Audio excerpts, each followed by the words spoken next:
আসসালামু আলাইকুম ওয়া রাহমাতুল্লাহ। সুধী দর্শক, দেশের প্রধান প্রধান জাতীয় দৈনিক পত্রিকার শিরোনামে স্থান করে নেওয়া গুরুত্বপূর্ণ খবরগুলো নিয়ে হাজির হলাম আপনাদের সামনে। আশা করি সাথেই থাকবেন।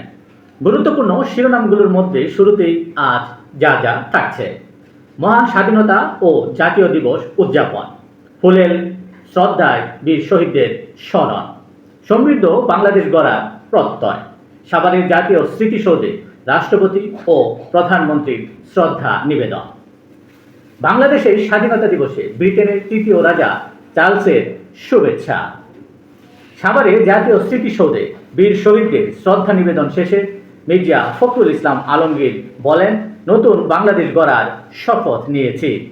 জামায়াতের আমির ও বিরোধী দলীয় নেতা ডক্টর শফিকুর রহমান শ্রদ্ধা নিবেদন শেষে বলেন, নৈতিক দায়িত্ব পালন করতে এসেছি।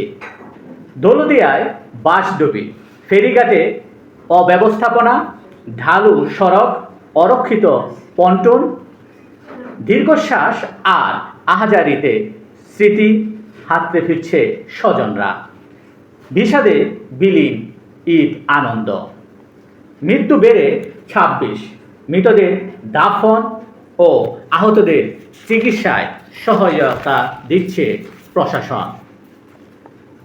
গতকাল সীতাকুণ্ডে ফৌজদার হাটে ঢাকাগামী আন্তনগর চট্টলা এক্সপ্রেস ট্রেনের ২ বগিতে আগুন ধরে যায়। বাংলাদেশ সহ বন্ধু রাষ্ট্রের জাহাজ হরমুজ প্রণালী দিয়ে চলবে বলে জানিয়েছে ইরান। দেশের প্রধান প্রধান জাতীয় দৈনিক পত্রিকার শিরোনামে স্থান করে নেওয়া আন্তর্জাতিক খবরগুলোর মধ্যে আজ যা যা থাকছে: ইরান আমাকে সর্বোচ্চ নেতা বানাতে চেয়েছিল, রাজি হয়নি বলে জানিয়েছেন মার্কিন প্রেসিডেন্ট ডোনাল্ড ট্রাম্প।